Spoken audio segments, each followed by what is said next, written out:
ago when I came to this country, that are you Muslim or British? This clash of identity here.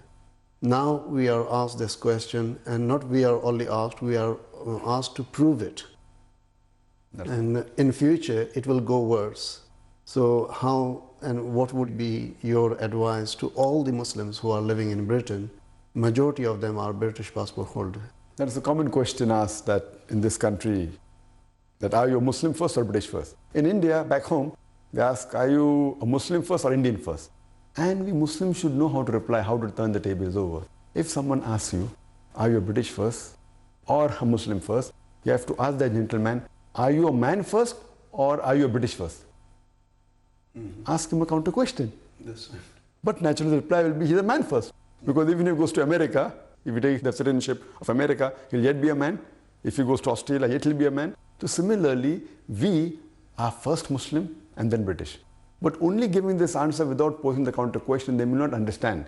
If we say we are Muslim first and then British, they'll say, oh, that means anti-national. So you have to ask them the question, are you man first or a British first?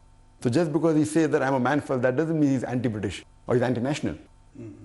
And we should realize that we are Muslim first because we have allegiance to our Creator, Almighty God, Allah subhanahu wa ta'ala. He has given us this life, this body, all this niyama, all these facilities. So but natural, we have allegiance to Him. Same way, we also have to be loyal to the country. But if the law of country, if a person is a man and a British, but man first then British, if that country, whichever country it may be, if it goes against humanity, that human being will first follow the law of humanity and then that country. Similarly, since we have to lay allegiance to our Creator who has given us everything in this world, our first allegiance goes to our Creator, Allah subhanahu wa ta'ala, and then to this country. As long as that country doesn't go against the law and guidance laid down by Almighty God, we have to follow the laws of the country.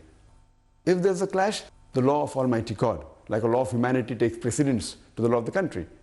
But the same question if you ask to a Saudi, are you a Muslim first, a Saudi first? Even he'll give the reply, I'm a Muslim first, then a Saudi. If you ask a Kuwaiti, are you a Muslim first or Kuwaiti first? The answer is he's a Muslim first, then Kuwaiti. That does not mean that that person is against Saudi Arabia or that person is against Kuwait. So we should know how to turn the tables over and give the reply. We should be satisfied. Giving a reply is easy, but giving a satisfactory reply is the point that is important.